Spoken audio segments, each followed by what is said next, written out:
Kecamatan Kenyam Tabanan. Hari ini aku lagi ada di Desa Bengkel, Kecamatan Kediri, Kabupaten Tabanan. Yuk ikutin aku mengenal lebih banyak tentang Desa Bengkel, Tabanan. Om Swastiastu, selamat pagi Pak. Pagi. Jadi sudah dengan saya Pak Perbekel Desa Bengkel Tabanan, dengan Pak Wahya ya Pak? Dengan Pak Wahya, betul. Iya, saya dengar-dengar di sini Desa Bengkel telah menerapkan program bank sampah nih Pak.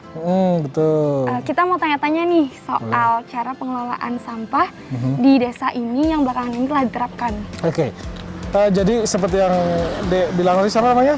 Saya Dwi. Dwi, oke. Iya. Seperti yang Dwi bilang tadi, kita di sini mengelola sampah itu kurang lebih sudah 1,5 tahun, sudah 1 tahun lah berjalan itu.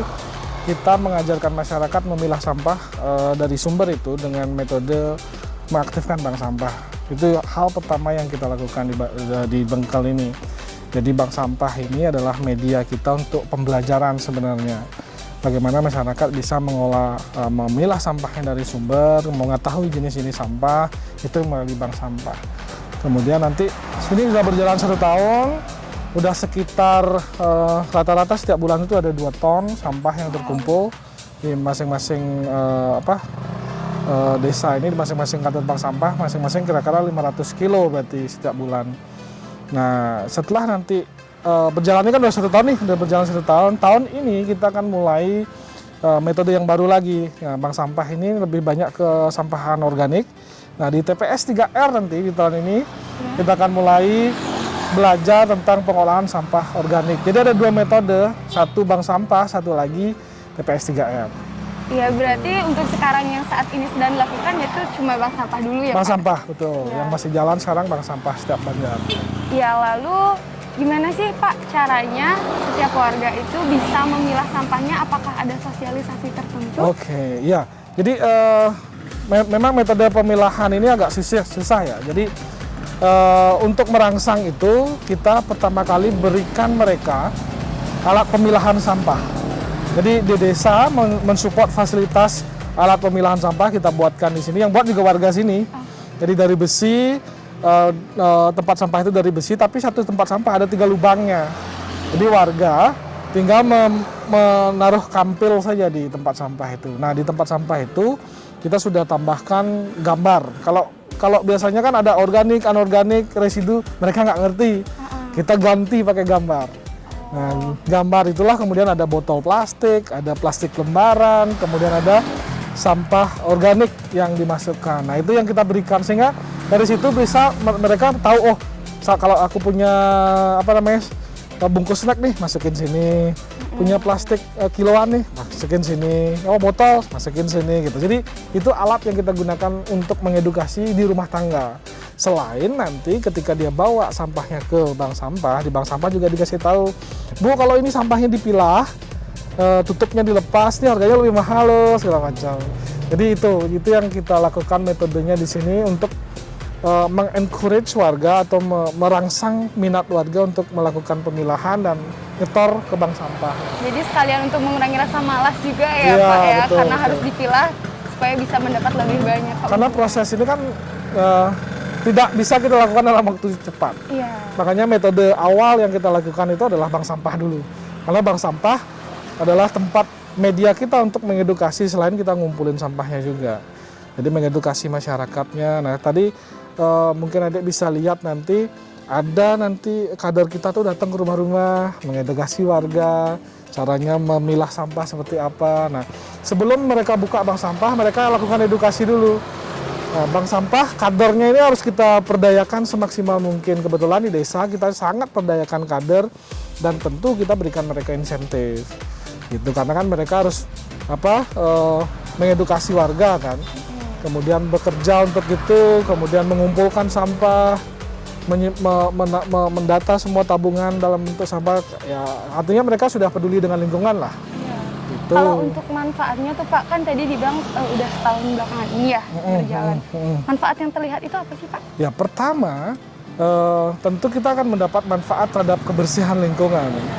Terlepas dari pro dan kontra gitu ya. Ini harus kita lakukan.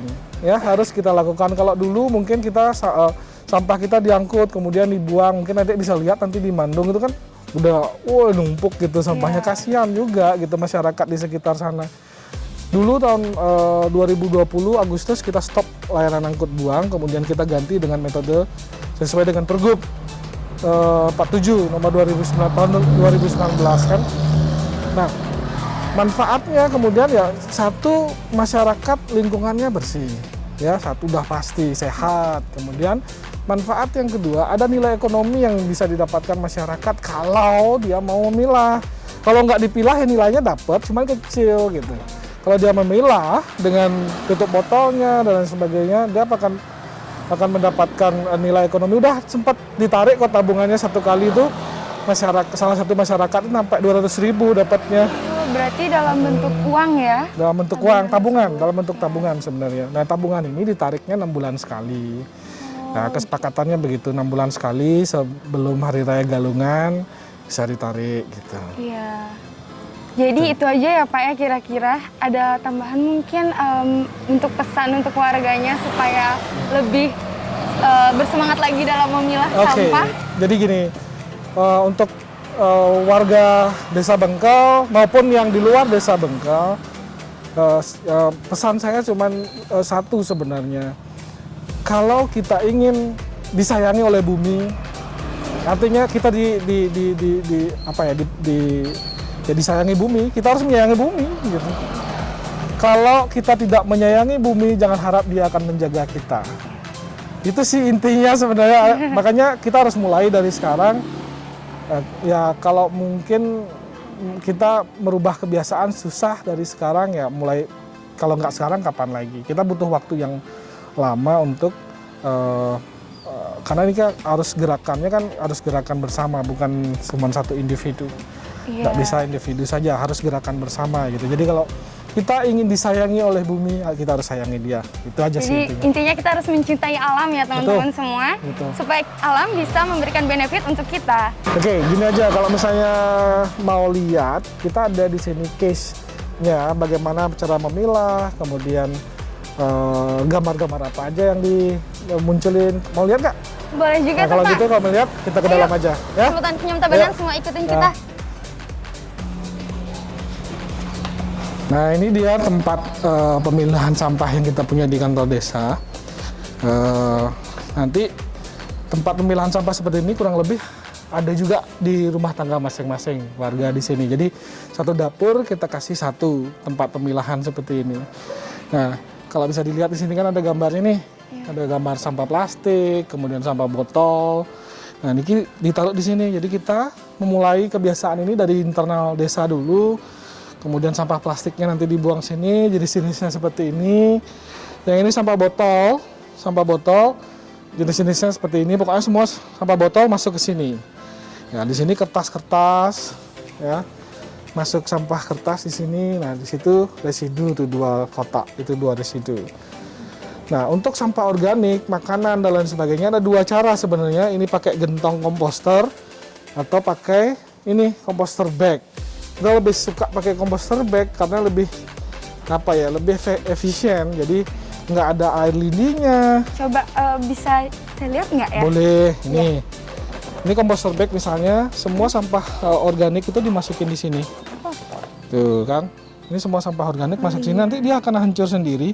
Ini nilai umurnya udah hampir 1 tahunan nih. Kalau setelah dia hancur? Nanti di bawah, kalau sudah hancur di bawah sini akan hitam dia. Jadi jadi tanah dia. Menjadi pupuk ya? Jadi pupuk, kita bisa panen langsung kita buang ke tanah. Ya karena dia udah jadi pupuk, jadi ya bukan pupuk sih sebenarnya, jadi tanah awalnya gitu, belum pupuk dia.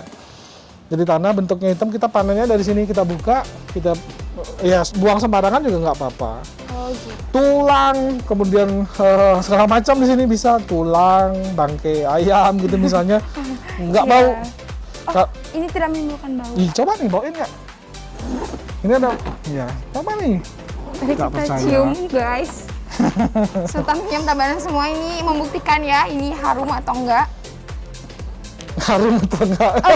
Ini sama sekali nggak ada baunya ya. Iya. Bener-bener kayak cuman bau daun aja. Bau daun aja, dan di bawahnya ini udah macam-macam sampahnya. Ada makanan, sisa makanan, ada nih macam-macam kan, kamu bisa lihat tuh. Tuh.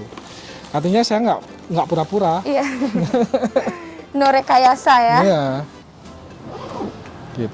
Jadi Semeton Kinyam Tabanan semua udah tahu dong ya cara memilah sampah yang baik dan benar seperti tadi dicontohkan oleh Pak Wahya. Nah Pak, saya mau minta izin nih, boleh nggak sih kita Semeton Kinyam Tabanan mau keliling ke rumah-rumah untuk melihat cara mereka menyortir sampah? Boleh, kebetulan hari ini ada kader kita yang edukasi nih ke rumah. Jadi bisa datang bersama kader nanti ke rumah, liatin cara mereka edukasi, kemudian liatin juga gimana sih masyarakat kita udah memanfaatkan fasilitas yang kita udah punya. Baik. Ikutin kader aja. Iya, terima kasih waktunya Oke. Pak Wahya. Yap. Yuk Semeton Kinyam Tabanan, kita let's go. Semeton Kinyam Tabanan semua pasti pengen tahu dong gimana sih caranya kita bersosialisasi tentang bank sampah ini. Yuk langsung aja kita ke Bestari, Bengkel Lestari. Halo, dengan saya Bu Desta, Semeton Kinyam Tabanan. Ini salah satu rumah yang kita akan edukasi mengenai cara pemilahan sampah. Yuk ikuti saya.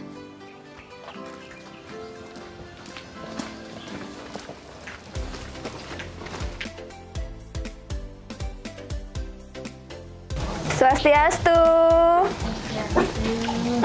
Halo Ibu, yang dari Bestari Bengkel Gede mau melihat apakah Ibu sudah memilah sampah dengan benar? Tempat sampahnya di mana, bisa ditunjukkan? Oh ya. Ini logo dari desanya, kita sudah dapat tong sampah yang digolongkan menjadi 3. Yang pertama sampah plastik, yang kedua sampah botol atau kaleng, terus yang ketiga sampah dedaunan atau sampah upakara. Kalau untuk sosialisasinya itu berapa lama ya Bu? Biasanya dari Bestari Bengkel Gede, sosialisasinya itu 1 bulan sekali, terus biasanya dilanjut dengan bank sampah. Kalau untuk sampahnya sendiri, ini masyarakat langsung yang membawa atau ada orang yang mengambilnya?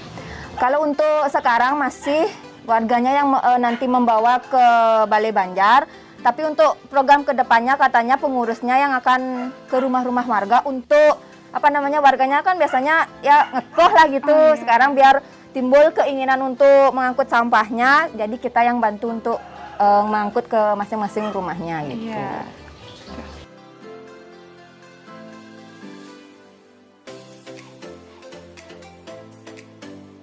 Tadi kan Ibu bilang sampahnya dikelompokkan jadi 3 Bu ya. Nah kalau yang ini apa Bu? Kalau di Bestari Bengkel Gedenya itu kita sudah ada masuk aplikasi. Nanti setiap jenis sampah yang dibawa oleh warga ke Balai Banjar itu sudah ada penggolongannya. Kalau memang contohnya ini kalau dia masih pakai tutup, dia nanti masuknya belum bersih. Nanti kalau sudah hilang tutupnya ini, itu sudah termasuk bersih dan harganya jauh lebih mahal gitu. Oh jadi tiap kelompok itu beda harga Bu? Beda harga dia. Makanya kalau ada masyarakat yang memilahnya lebih bagus, nanti harganya lebih mahal kita ambil gitu. Jadi untuk masyarakat semua nggak boleh mager ya, harus bisa dipisahin kayak gini nih. Yang satu isi tutup dan logo ini harus dipisahin supaya kalian bisa dapat cuan lebih banyak.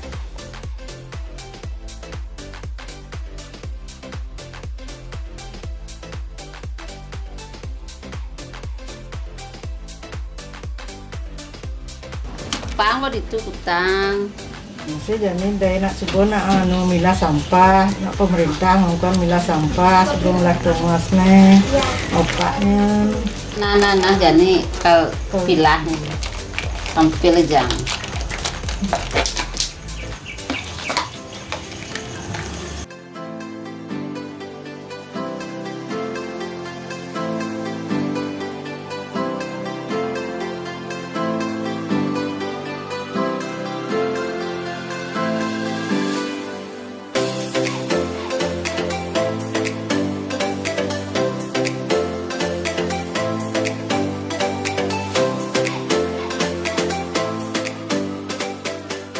Bu Desta, gimana sih langkah-langkahnya untuk menabung di bank sampah ini? Oke, ini kelanjutan dari edukasi kita yang tadi pagi. Yang pertama, warga kita datang ke Balai Banjar, terus mengambil nomor antrean yang tempatnya di situ, terus menyetor ke petugasnya. Nanti kita dapat buku tabungan kayak gini, disetor ke petugasnya. Petugasnya akan mencatat jenis sampah yang kita bawa, kemudian ditimbang di sana. Untuk proses pencatatannya dan masuk aplikasinya nanti bisa di sini.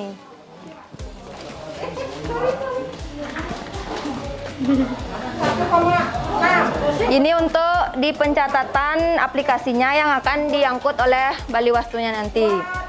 Pertama kita masukkan jenis item, di sini sudah tertera harganya. Kemudian dicatat juga di sini sebagai backup nanti kalau seandainya sistemnya error atau gimana. Setelah itu dimasukkan ke buku besarnya, di buku nasabahnya, kemudian di buku tabungannya, dan setelah itu dikasih ke warganya kembali. Ya seperti itulah prosesnya, Ge.